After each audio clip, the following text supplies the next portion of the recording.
God bless you all. Welcome to my friendly maths channel. आइए आज हम देखते हैं एक interesting question and the question is from class 10th NCERT chapter 5 exercise 5.3 question number 4। Question है how many terms of AP 9, 17, 25 must be taken to give a sum of 636।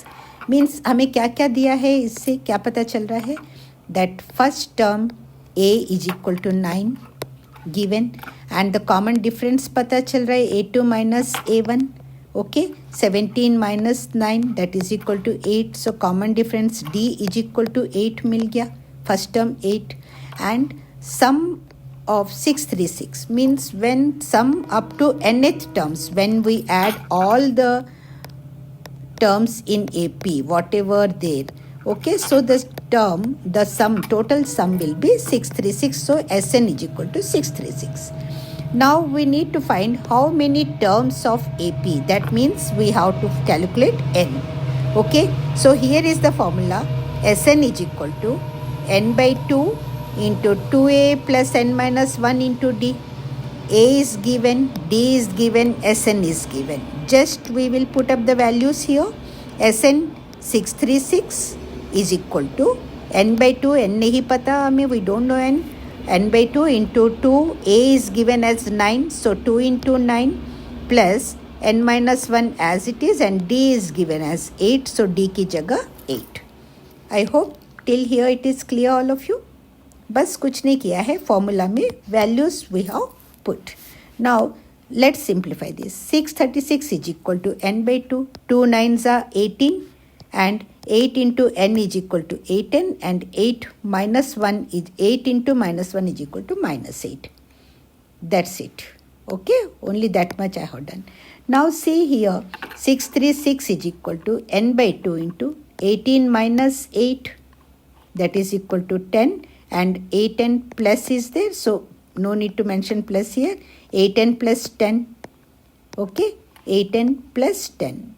Now here 8 is there, here 10 is there, so from these two we can take 2 as common, right? When I take 2 outside, so when you divide it by 2 it will be 4n and it will be 5. 2 outside, right?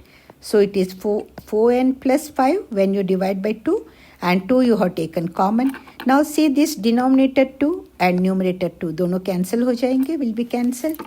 Now 636 is equal to, okay, 4n multiplied by n, that is equal to 4n square plus 5 multiplied by n, that is equal to plus 5n, and this 636 plus यहाँ पर है and when we bring it to the other side of is equal to, ये minus हो जाएगा. 4n square plus 5n minus 636 is equal to 0.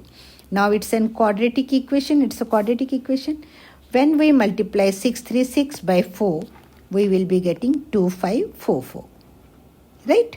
So 2544 factors निकालने हैं हमें and middle term we have to split. So factors इस तरह निकलेंगे कि अगर हम उन्हें माइनस करेंगे, यहाँ माइनस है तो मोस्टली माइनस होगा, माइनस करेंगे तो we will be getting this middle term. Okay, so I started taking factors. See 2544, अगर आपको मुश्किल बड़ा नंबर है, डायरेक्ट नहीं निकल सकता है, तो ये टेक्निक यूज़ कर सकते हो आप. सेफेस्ट टेक्निक है, कोई मिस्टेक्स की गुंजाइश नहीं है यहाँ पर. सिंपली 2 से डिवाइड करेंगे, अगेन यहाँ 2 से डिवाइड करेंगे, अगेन यहाँ 2 से डिवाइड करेंगे, क्योंकि वंस प्लेस में इवन नंबर्स आ रहे हैं तो आप 2 से डिवाइड कर लीजिए. नाउ यहाँ पे ये 3 से डिवाइड होगा, okay, and it is 53. 53 is a prime number, so can not be further divided. अब देखिए हमें एक फैक्टर तो 53 मिल गया.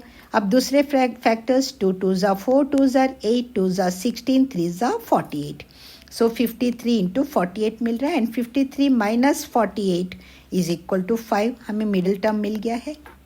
53 में से 48 जब हम माइनस करेंगे तो हमें 5n मिल जा रहा है. अब देखें यहाँ पे, सो एक टर्म, एक ये 53 एंड 48 इसके फैक्टर्स मिल गए. अब इसे कैसे लिखेंगे? यहाँ 53 अगर मैं लिख देती हूँ तो इसमें से कॉमन निकालना मुश्किल हो जाएगा, राइट?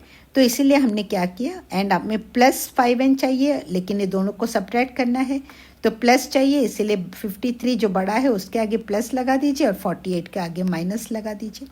वही किया यहाँ पे, 4n² minus 48n plus 53n minus 636 is equal to 0। बस ये मिडिल टर्म स्प्लिट किया है, ये दोनों को मल्टीप्लाई किया है, उसके फैक्टर्स निकाल के उन्हें माइनस किया तो हमें 5n मिल गया। ओके, अब इसमें से 4n कॉमन निकाल देंगे, इसमें भी 4n से डिवाइड हो सकता है दोनों, 4n कॉमन निकाल देंगे। अब यहाँ पर एक n बचता है, n² है, एक n इधर आ गया तो यहाँ एक n बच रहा है, और 48n है। अब 48 को 4 से डिवाइड कर दीजिए, सो हमें मिलता है 12, और ये n जो है ऑलरेडी हमने बाहर निकाल दिया, इसीलिए n-12।